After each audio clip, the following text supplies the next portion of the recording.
So I think we should talk about some westerns here. Okay. Because Changing the subject. changing the subject completely.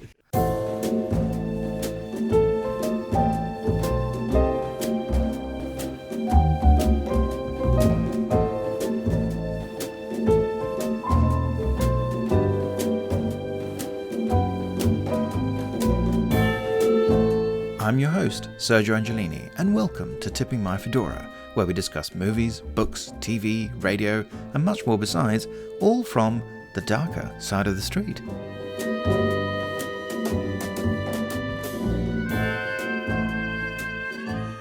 And welcome back for the second half of my conversation with Sheldon Hall, not only a lecturer at Sheffield Hallam University for 27 years, the author of several important books on film studies, but also the copy editor of my Film Noir encyclopedia, which is due out at the end of 2025, and as such he has more than a little bit invested in trying to keep me on track. I sent him an extremely long list of films that I hope to include in the encyclopedia, and here he explains why films from certain genres, like the Western, science fiction, not to mention a great number of films directed by Alfred Hitchcock, should perhaps not really be included. We don't entirely agree about this, but I really enjoyed the conversation and he's got a lot to say. I've got a fair number of westerns in there, and I like the idea of Western noir, partly because there are some, I think, like Pursued. That you Well, I was about to say argue... that Pursued, I think, is as clear as can be said, a noir western. And a huge influence on Once Upon a Time in the West as well. I will take your word for that. But it has many of the elements that we'd associate with noir, and it simply happens to be set out west. The flashback structure and the psychological depth to it. And there's that nice continuity with sort of Anthony Mann and John Alton transferring their skills from noir to western, and so you go straight from one to the other. And I think I'm right in saying that Blood on the Moon, which is another Robert Wise, another Robert Mitchum film from the same studio that's the following year, 48, I think, is also on your list. And I think I can see the point in that too. Well, in fact, Alan K. Rody just wrote an entire book on that one. Oh, there you go. Okay. But yes, that's right. However, that's yes, a lot of those westerns have a kind of dark aspect to them, and I think one of the earliest, if not the earliest, on your list is the Oxbow Incident. Yes. And I haven't revisited it very recently, but I'm a little doubtful about the noir element to it. Some of the other westerns that you include, I don't know quite why they're there, other than the fact that they are dark. At what point do dark films become film noir, I suppose, would be my question. I think that's fair. I mean, one of the ones you immediately picked up on. I mean, there are others that I feel more strongly about, say Winchester 73, which was the first James Stewart, Anthony Mann Western, and although not the first Anthony Mann Western. No, because it's preceded by Devil's Doorway, which is much bleaker than any of the and it's Stewart John Alton films. as well, yes, and indeed, and is by rights much more of a noir, and that's definitely going to be in the book. I don't care what you say. Okay. That's going in there. I'll let you have that one. That one's been written. It's one of the entries that a friend of mine has written. I've not written it myself. Whereas something like Winchester 73, it has that sort of the intensity and the vibe and the essential narrative line is one that, the way we talk about in the 70s, shall we say, the Western turning into the urban thriller, the cop thriller. So that Don Siegel's sort of transitions via Coogan's Bluff into Dirty Harry. And so you kind of go from making Westerns to making police thriller, really the trajectory of Clint Eastwood rather than Don Siegel. But the idea that that's the way that in box office terms, rather than aesthetic terms, and not a lot's changed. In that film, Winchester 73, although it's not shot in a particularly shadowy, dark way, oppressive way, there's that early part of the James Stewart darker persona. That's something that it's even in It's a Wonderful Life after all. So it's not that, and believe me, that there's going to be a podcast on Christmas noir. So I was about to say that there certainly are noir elements to It's a Wonderful Life, that night town and day town and so forth. Yes, and I think it absolutely deserves to be in there in that part of the film. It's part of the same world, I think. Yeah, and so the fact that it coexists. To 7 people, this gun was a magnet, a treasure, a weapon that promised life and dealt out death. For this saga of the West, Universal International has assembled a matchless cast. James Stewart, whose personal feud led to one of the grimmest manhunts ever filmed.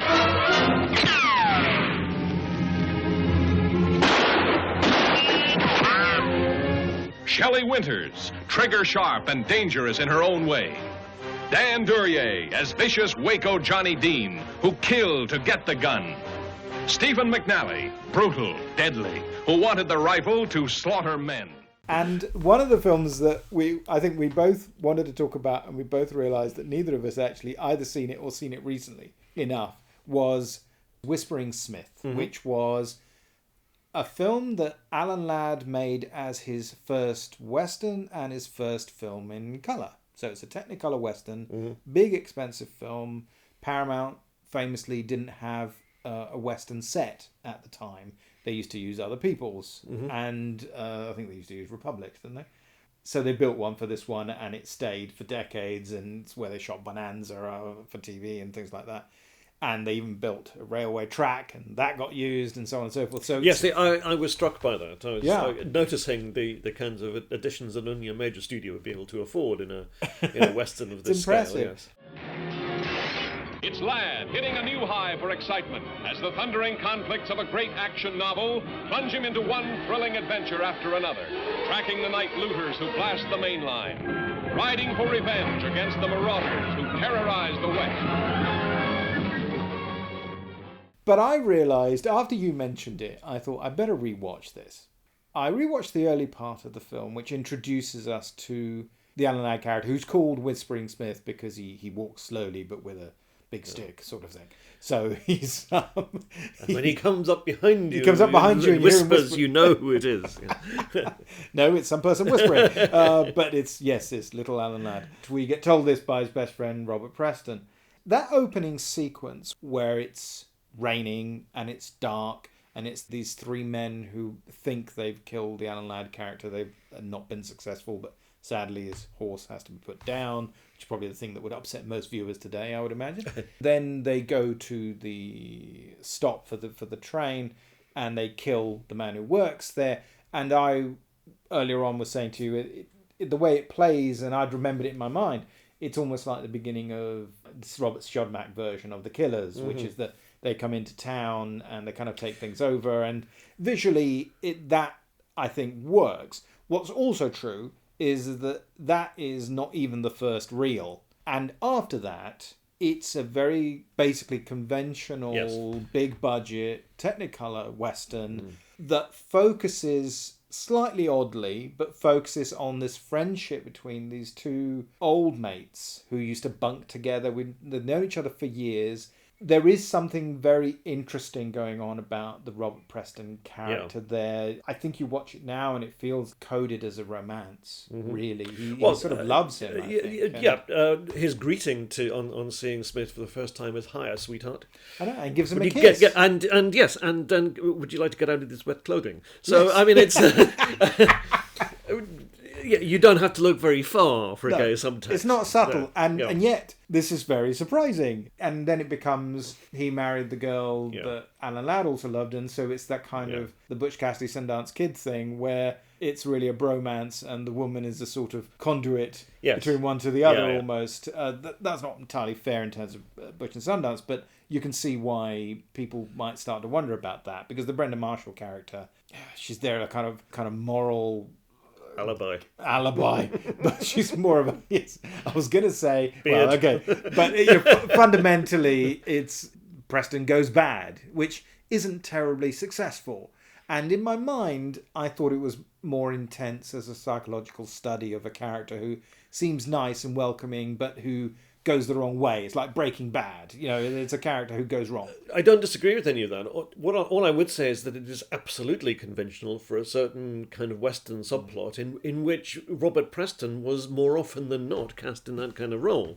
as the hero's best friend who goes bad. There are plenty of other Westerns in the 1940s. Western Union is a similar sort of plot. It's not just confined to Robert Preston parts either. I mean, there is that plot of best friends who end up on opposite sides of the law is absolutely commonplace in the Western, but it's also absolutely commonplace in the urban crime film, whether it's a gangster film or a cop film. It's there in Angels with Dirty Faces. It's there in Cry of the City. It's there in a Western I watched just recently called Northwest Rangers, which is a B-movie of 1942, in which orphan boys are adopted by a Mountie, and one follows in his adoptive father's footsteps and becomes a Mountie, and the other becomes a gambler, and guess what happens? There is, that sort of plot, best friends on opposite sides of the law, is absolutely standard in that period, in the 30s, 40s, 50s. And I don't know that Whispering Smith, beyond that quasi-gay dimension to it, I don't know that the film adds an awful lot to it. And the fact that it could so easily be an urban crime film instead of a Western is marked by the fact that the Alan Ladd character is actually described at one point as a cop. Yeah. He's a railroad cop.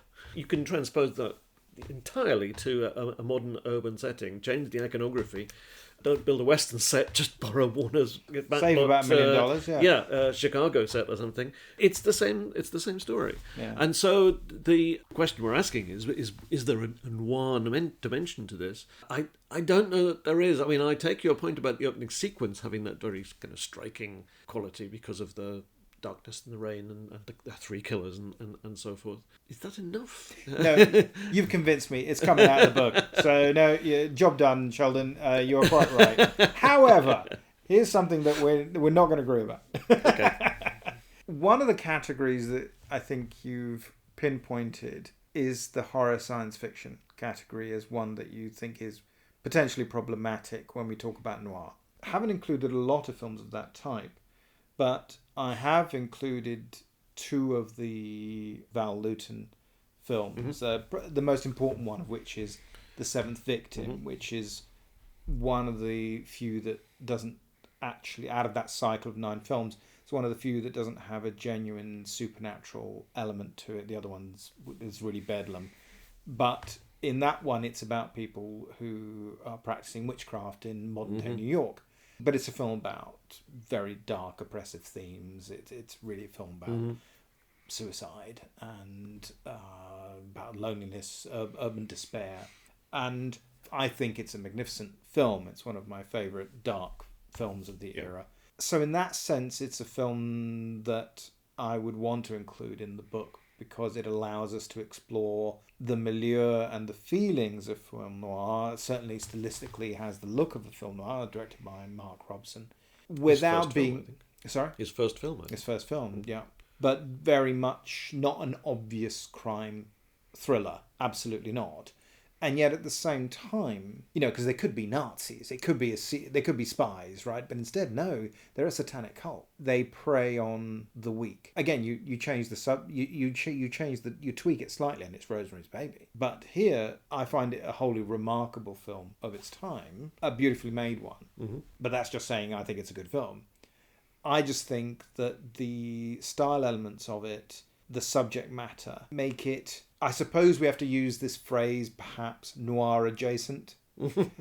So that while it's not anybody's idea of an obvious film noir, because the femme fatale in this case is a woman who wants to commit suicide. Sure. So it's a literal fatal woman in that sense, but self-inflicted. I think it does take us back to the point I made earlier about there being this current or set of currents in the 1940s. Which affect a number of different genres, both stylistically and thematically or tonally.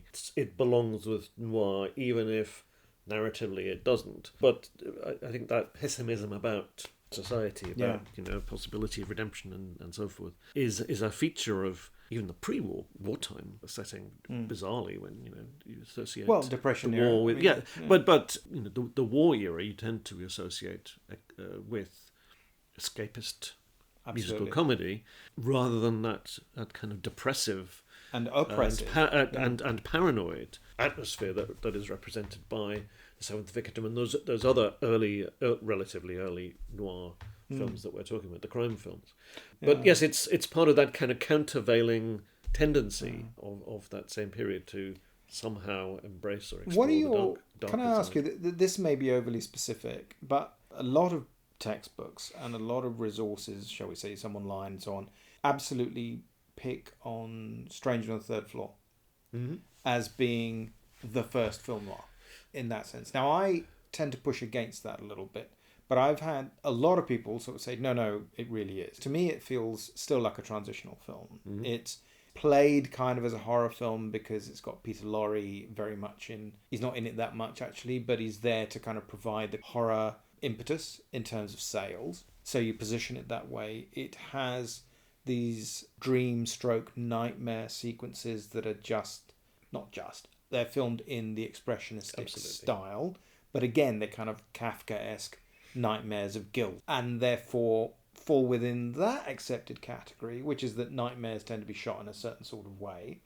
It's a thriller, almost a whodunit, except of course Peter Lorre did it. There's a big surprise. There would be a bigger surprise if we didn't do it, frankly. And it has a kinetic ending, and it has this person who's on trial. Of course, Elisha Cook Jr., the iconic noir character actor. Fall guy to beat all four guys. Yes. So there he is playing a fall guy who's going to go to jail for something he didn't do, and it's all very contrived, and it's a 60-minute film that's very quick. I am not necessarily convinced, but I put it in there because it's an important film to talk about, so I think it's going to be in the book. But, I mean, how do you feel about it being positioned as the first proper American film noir as we are supposed to understand that term? Are you convinced? Well, I certainly do think it's a proto-noir because it in the same way that 2 Seconds, it anticipates that kind of doom-laden, paranoid quality of the noir period. Is it the first? I don't know. I'm very sceptical towards firsts generally. I think. I'm both drawn to firsts. I like to be able to nominate firsts. At the same time, I want to say, hang on a minute. How do we know? There's bound to be. If there's one, there's bound to be an earlier one. I think you outgrow the idea that it has to be a first or a last of anything, right? Yeah. Really.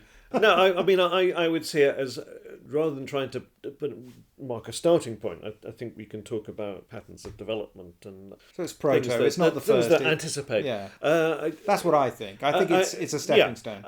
My question to you would be: if it's not the first proper one, what is the first proper one, or do you not recognise that as a question? With the advantages of 80 years of hindsight, it would be nice to think that you could apply a reasonably flexible metric so that you could say if it hits X number of categories or elements, then you sort of say, well, I think you should consider it that way, because to not consider it is you're just being awkward. If we're going to talk about it, as fluid a term as film noir is, if we're not even prepared to commit to the idea that there are certain recognizable persistent elements, flexible though they may be, as occasionally abstract they might eventually turn out to be, we have to be able to recognize it when we see it. One of the things I'm talking about in the book is this idea of the famous definition of pornography that came out in America as a result of a court case brought against Louis Malle's second film, Les Amants, which it was prosecuted for obscenity in America. And the judge said, I can't define hardcore pornography, but I know it when I see it. Yes. And he then said, and this does not count. And this gives you some idea of, you watch Les Amants and you just think, what on earth are you talking about? There is a flash of nudity in silhouette that you can barely tell what's what. It's just this idea that it's a woman who has an affair and isn't sorry about it. Yeah. Well, which as we all should on a regular basis. But the point is that in terms of representation, it's not even remotely graphic. It's actually very pretty. It's very stylized. It's very romantic. You know what's going on. Well, only if you have eyes to see. But nobody's going to be corrupted by this. This is But that definition of pornography, which stuck for hardcore pornography, which stuck for a long time, is an amusing one to me, because I like the fact that it comes out of a film case. first and foremost. So are we now applying it to film noir? I don't know. I can't define it, but I know it when I see yes, it. it's Right, sort of got that it. idea. Yes, got it. So Okay. is that reasonable? I think, well, no, we should be able, particularly within film studies, to be a little more narrow than that. We need a few criteria, a few tick boxes. So, for instance, I would want to include the 1956 version of Invasions and the Body Snatchers. Why? Talking about Don Siegel, partly because those elements of paranoia, partly stylistically, I think there are some elements that fall within it. But again, isn't that just a case of that the science fiction film shares, as part of its thematic, some elements of that are associated with noir? That paranoid element, which is true of a number of science fiction films in the 1950s, Invaders from Mars and others. Well, partly it's the political dimension, partly, again, it's the doppelganger motif. But again, Invaders from Mars would be an obvious other example, people being taken over, and that predates it by 3 years. No, you've got to get out of here, please! They come from another world, spawned in the light years of space, unleashed to take over the bodies and souls of the people of our planet, bringing a new dimension in terror to the giant super scope screen. It's whatever intelligence or instinct it is that can govern the forming of human flesh and blood out of thin air is it's fantastically powerful, beyond any comprehension. A cursed, dreadful, malevolent thing was happening to those he loved. This isn't just an ordinary body, is it? I never saw one like it. The reason I would pick on this one, partly it's because of the way that the narrative is a bit more open. One, it suspects that Siegel saw it originally as a kind of anti-communist sort of tract, and then probably rethought it years later and thought, you know what, this is not the prevailing wind in critical circles, and I'll change my discussion when these nice French critics come and talk to me about it. And, otherwise, what's the point of having a Siegel film? Yeah. I think that the way that it develops the characterization between the McCarthy and the Dana Winter character, and again, she's an interesting idea of she's not a femme fatale, and then she is a femme fatale when she isn't her anymore. This idea that you become a femme fatale. It doesn't have to be about alien invasion, after all. It can be about anything. It can be about conformity. And I suppose because of my own thesis about the development of the genre, the anti-conformity element that I ascribe to the kind of historical through line, I felt it jibed with that. And in terms of the visuals, in terms of the presentation, because there are some scenes that are shot very much in that style, and the doppelganger idea, which is one that I think does have a place within film noir, the idea that you simply, that you're having a breakdown of some kind. So that's why I included that. But I understand why one might want to question it, because you can see, as you say, it falls within all kinds of other films. Now, I'm going to leap forward slightly so that we can bring things to a happy conclusion in a perverse way.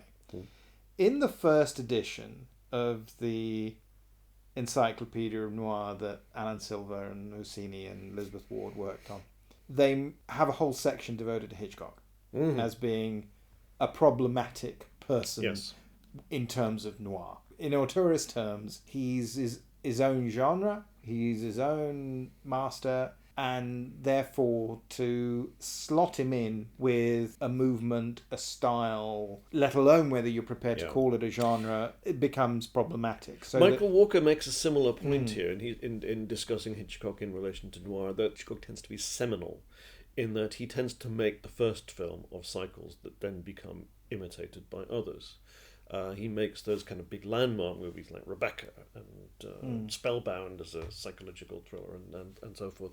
Psycho, obviously. And therefore he's not sui generis exactly, but he does stand to one side or above or whatever you want to call it, the genre, rather than being shaped by it in the way that, or being within the mainstream of it. Unlike other I mean, I think that if you're looking to have a conversation about noir, to sort of exclude Shadow of a Doubt or Strangers on a Train or The Wrong Man or even I Confess seems perverse to me. They are examples of film noir wherever they're coming from. They are strong examples, even Notorious, just surely one of everybody's favourite films ever.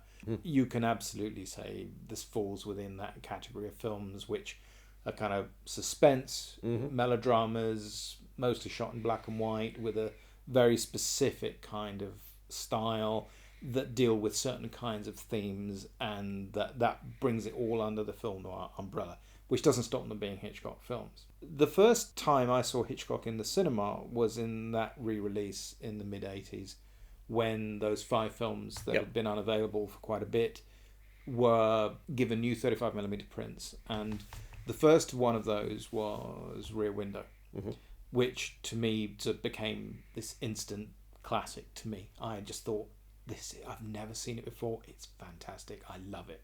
I want to see this film forever and ever and ever. It was a wonderful print. It was in widescreen. I had never ever seen it like that before. And it was a wonderful experience. And I still feel that way. One of the ones I saw at the time, which I had much tougher time with in terms of, I'm not sure I get it, was Rope. Which is a film that everybody talks about for its technical innovation, or for its attempt at technical innovation, perhaps we should say, trying to present something as if it were a play in real time with very few cuts. Obviously the myth is that there are no cuts. There are in fact a number of specific cuts necessitated. And recognisable cuts. And recognisable cuts. They're hard cuts. Not even disguised cuts. Yeah, there are hard cuts, and they were necessary for certain real changes and so on. Otherwise you wouldn't have been able to keep it in focus. In other cases, though, it doesn't always work successfully, but it's also his first film in colour, which at the time meant gigantic 3-strip Technicolor cameras. So keeping it moving was all very difficult. So you hear all about the technical marvel of sets on wheels and rehearsing, and 10-minute takes, which isn't, none of them are actually 10 minutes, but they get close. And then you watch the film. What's the actual film about? You talked all about the making of it, but what's the film about? And it's a variation on the Leopold and Loeb story. It's a not particularly faithful, actually, adaptation of a play by Patrick Hamilton, who had written things like Hangover Square, which was... And Gaslight. And Gaslight, which are both... We're not going to argue the toss about whether those count as noirs or not, but they certainly fall within the Gothic melodrama idea, absolutely, and have their own virtues. This is a fairly loose adaptation. It goes back to the beginning. It's set in America now, and it's a real-time suspense film. Influential in a number of ways. Interesting also thematically for its discussion of Nietzschean ideas, but also, again, another gay romance at a time when this was not really being discussed in films very much, and it's not terribly coded this time, so it's something that you can actually really be presented with. And it seems to me that it should be a noir film. At the time, I didn't get it particularly. I found it unsatisfying. I didn't know what it was getting at. It's one of those films that's grown on me over the decades, because again, we're talking about that screening would have been 40 years ago, in Italian. I hasten to add as well, all dubbed. I've seen it many, many times since, and I'm now much more swayed by it. I find it much more successful, much richer experience. I'm much more interested in watching that because of, on the one hand, the way it foregrounds performance. Through these very, very long, elaborate, unbroken takes, it means that the actors aren't having all the editing and the cutting and the montage effects that you associate with Hitchcock, and to create states of mind and in visual terms, but you're having to do it to a certain extent only through performance, although the camera is moving around and it's very, very specific, but nonetheless you get that unusual aspect of it. It doesn't all work, but it's hard to think, how do you not see it as a noir film, in the sense that it tells this incredibly bleak, dark story of murder where it's only been done as an experiment. You've extinguished a human life, which you see on screen in an uncomfortable detail, just so that they can get away with it, and then you see them over the next 80 minutes give themselves away and get caught. And my response to that, your rhetorical question of how can you not see it as noir, is everything that is dark or bleak therefore noir? Obviously not. I suppose... Why obvious? Again, well, in the sense that... And if not obviously, why is this obviously noir? Well, in the sense that you can make a film that way that can be presented in a very arid way, and there's no attempt at empathy, there's no connection with the audience, you're not speaking to any broader conversation, and it's not being presented stylistically in a way that goes along with the conventions of that approach. So it makes it harder to simply say, okay, look, it's a suspense film, but it doesn't really qualify as film noir, perhaps. Whereas with this one, it seems to me that because of the approach and the time that it came out, so it's released in 1948, more or less at the peak of cinema attendance in America, but also of film noir production, roughly, in the immediate post-war. Mm-hmm. 1947 is probably the busiest year for film noir, but this is the year after. I just think that both the themes and the exploration of it, and visually, of course, it's presented in a different sort of way. It's only right at the end where you get an obvious kind of colour effect or a dramatic lighting effect, which is very striking, I think. There's something very interesting about colour noir. There aren't too many, but Leave It to Heaven and maybe Slightly Scarlet. Yes. They're two other obvious contenders. And this one sort of... Or Rancho Notorious, described by Robin Wood as a noir western in colour. Yeah, I'm not sure he's right about that. But nonetheless, and yes, and, Johnny Guitar? Yeah, maybe. It's on your list. Yeah, it's on my list. But it might not stay there. But I suppose it's just the way that it fully embraces the darkness of the theme, and because it's got James Stewart, who is really leaning into this very neurotic type of persona that he will adopt for a number of his films. Well, I don't know that Stewart's character in Rope is neurotic. I think by the end he's very, very troubled. He's troubled. That doesn't make him neurotic. No, if anything, I think the Farley Granger character and the John Dahl character are neurotic in their different ways. I think by the end, by the end, his world's fallen apart. What he believes. Yes, he's been confronted with the implications of what he's said, and which he has taken as. But I agree, he's utterly confident and not very pleasant through most of the film, and it's only as he starts to suspect the truth that I suppose it's that switching, that re-examination of darker impulses, that focus is what makes it interesting to me and unusual for films of the time, which seems to be part and parcel of certain films, like obviously They Drive By Night maybe, and Gun Crazy, and other sorts of films, and I suppose indirectly In a Lonely Place, films that will look at very, very dark personae and try to explore them in not without using the kind of cod psychology or something like Spellbound, but is going for something much tougher, much harder to explain, something where there's an ambiguity but also genuine ambivalence about what do you do about people like this. These are horrible things, and yet you get into sort of more serious kind of filmmaking. But there were kind of two films, and we'll finish up on this, I think. There's two James Stewart films, and obviously this is his first with Hitchcock, and his last is Vertigo. Now, Vertigo might be my favourite Hitchcock at this point in my life. I saw it with you in the new then 70mm. I was not happy about the new sound mix, but I was likewise bowled over by the 70mm realisation of the original VistaVision neg, and that's never left me. It's an extraordinary visual moment in my life. It's sort of 2 hours 8 minutes or whatever it is, and it's an extraordinary moment that we saw on very, very large screen, and that was a fantastic experience. Where did we see that? Remind me. That was at the museum in Bradford. Okay. As part of the widescreen weekend. Yes, I will be seeing it again very shortly in 35mm, so as a new 35mm print. Whether it will have the same sound mix, I don't. Robin Baker of the BFI made a point of saying to me that it's the original soundtrack, not the new the remix. So the original mono mix. Yes, good. It's the original mono mix. He absolutely. I asked him specifically on Twitter. I refuse to call it X. I'm calling it Twitter. And Robin Baker of the British Film Institute made a point of saying no, the new print has the original mono soundtrack. Was it originally presented in Perspecta? I don't think so. I think it was just straight mono. It was just straight mono. Okay. So that sounds like a really good reason for seeing it. Yeah. So it's without the new sound effects. So Rope it's an experimental film about dark psychology and fits in as, again, this kind of Hitchcock sui generis idea, but it falls within certain categories of noir, and so it needs to be included in there somehow, I think, because I think it's just unusual enough and dark enough to warrant inclusion.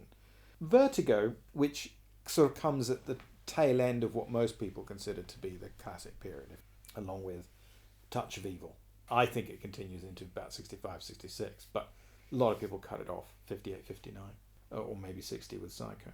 Vertigo, it's a crime story. It's a private eye with psychological problems, a femme fatale, a doppelganger, extraordinary visual presentation of the film, although of course in colour. Seems to fall within certain parameters, sexual obsession, all that good stuff that you associate with film noir seems to cover this film as well. What was the strange attraction that brought these two together, in spite of the dark forces that tore them apart?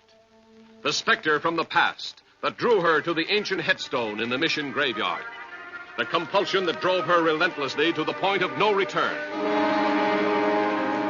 The story of a love so powerful it broke down all barriers between past and present, between life and death, between the golden girl in the dark tower and the tawdry redhead that he tried to remake in her image. If I let you change me, will that do it? If I do what you tell me, will you love me? Yes. All right, then I'll do it. I don't care anymore about it. You're not as convinced? By Vertigo? Again, I just wonder if we need to define a film like Vertigo as noir as opposed to just being... Well, in my case, it's about whether I include it in the book or not. Yeah, well, yes, of course. I take you have a pragmatic dilemma in the sense: do I include it or do I not? Whereas the rest of us don't. We can just think of it as a Hitchcock film or a psychological thriller or bizarre sex melodrama, to use a phrase that was used to promote Marnie. Yeah, I take your point that it has some of those elements. The doppelganger as well. I mean, classically, more than Wonder Man does. But is it useful to think of it as noir? I think that would be my question. Does it actually tell us anything about it that is not immediately obvious from the thematic and material and the stylistic procedures that it follows? Does it add a dimension to link it to those earlier films of the 40s and early 50s that clearly are what you might want to call noir? But why wouldn't you want to call it noir compared with those? I mean, just because it's Hitchcock? We back to that idea, really? That he somehow... Because it's kind of... At the beginning, you asked me how I would define a noir. So I said relationship to that hard-boiled literary tradition, visual style, design, which involves chiaroscuro lighting and so forth, and a kind of a bleak worldview, shall we say, shall we put it that way, possibly paranoid worldview. And it has some of the latter, and I suppose I don't know about how the Boileau and Narcejac, is that how it's pronounced? Yeah, Boileau and Narcejac. Original novel relates to the hard-boiled tradition. Does that count as hard-boiled in French terms? I'm not sure about that. No, their stories are too tricksy for that. They all rely on some kind of big trick. Les Diaboliques, for instance. Yeah, is that noir or is that just gothic thriller? Well, I think in the end, it's closer to noir than gothic because it's just a school. It's not particularly gothic otherwise. Whereas this one, because it has this otherworldly atmosphere, which is not in the book. I mean, the book is set... The book is different because the split in the narrative, which follows the murder sequence and the mental breakdown of Scotty Ferguson, the character played by James Stewart, and then an unspecified amount of time. I mean, I think we find out it's been 8 months or something, but, time has changed. In the book, it's actually, the first part of it more or less takes place during the war, the Second World War. And then it's years later because the war's over.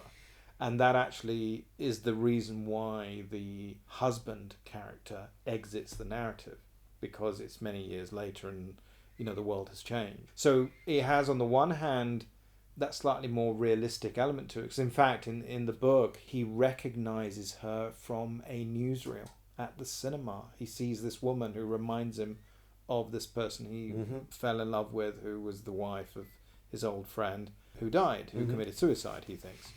And he sees this newsreel, and partly it's about how he managed to track her down. And then it becomes one of those stories that, oddly enough, has slightly more in common with Jim Thompson, even James Hadley Chase, actually. It's more hard-boiled in that respect, because it's about how they two get together, but she won't admit what really happened. I mean, the plot mechanics are the same. He doesn't quite understand it, and yet he knows something's going on, but his obsession overtakes the narrative. It's this horrible trap that they're in shall we say, in very French way. It focuses on this kind of almost Simenon-like, this kind of horrible relationship they're now sort of trapped into, where they can't really communicate, they can't really be together, which is completely thrown away by Hitchcock in that regard, because it doesn't develop that side of it at all. For instance, if you read the novel of, say, Casino Royale, the last part of the book is all about how Bond and Vesper Lynd's relationship sort of falls apart when he realises that she's betrayed him. And they try to get past it, but they can't. So the passion is there, but then it slowly turns to horribleness. And that's something that happens in a lot of Jim Thompson books, as well, whether it's, The Grifters in actual fact, or The Getaway are bad examples. But to give you an idea of just how bad the relationships are, if you like, and those, you can sort of get that idea. So it's about that. So it's tougher and more based in a reality about people, even though the story is completely artificial, based on a kind of ridiculous trick that is there to surprise the reader, but which we all know in real life could not possibly work. And the Hitchcock movie, just leans into the ridiculousness of it. I think it's one of the things that makes it feel modern. It kind of says, yeah, sure, I'm going to go with it. None of there's some things just don't make sense. Yeah, but it's a great film, and I think it's fair.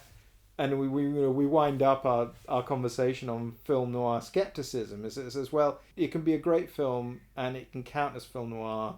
That doesn't have to make it great film noir necessarily. It can be great for other reasons.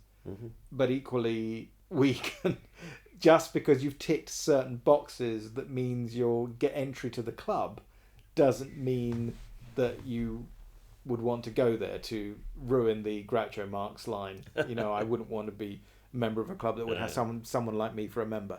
And I think, does that seem fair to you?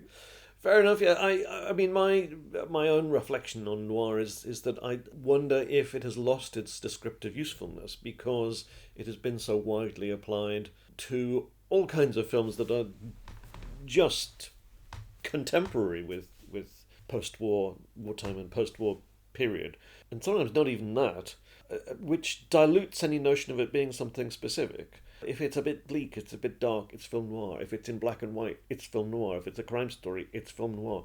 Can we not just call them crime stories? Can we not just call them melodramas? Can we not just call them something else? So we need to have a tighter definition of noir. We either need some... We can even go back to those films that we haven't even talked about of the 1930s, the Carnet and Prévert French melodramas, which were called film noir in the 1930s, and maybe think about why they were called that, and what are the elements that carry through. But if we look just in relation to American films, at those original commentators in the mid-1940s who gave this term to a period of American filmmaking, which included, by the way, some films that don't get referred to as film noir any longer, as well as Double Indemnity, films like the Best Years of Our Lives are talked of as noir in that period by the same writers. Let's not go down that route particularly, but we'll never get out of that rabbit hole. I think maybe if we just retrace our steps a bit to what those original commentators meant when they were referring to film noir as being a characteristic of the American cinema that they were seeing, which was not just the films of 1946-47, but films that were coming through to France from the wartime period as well. And then maybe think really carefully about what it means to apply them to other films as well, and then we might have a more judicious and selective application of noir rather than the kind of blanket distribution of it to any crime film in black and white, as I began by saying. Well, on that note, Sheldon, and thank you for ruining about 50% of the entries for my projected book, but it will be the better for it. It'll save you some time, believe me. Thanks so much, mate. That's been brilliant. Thank you.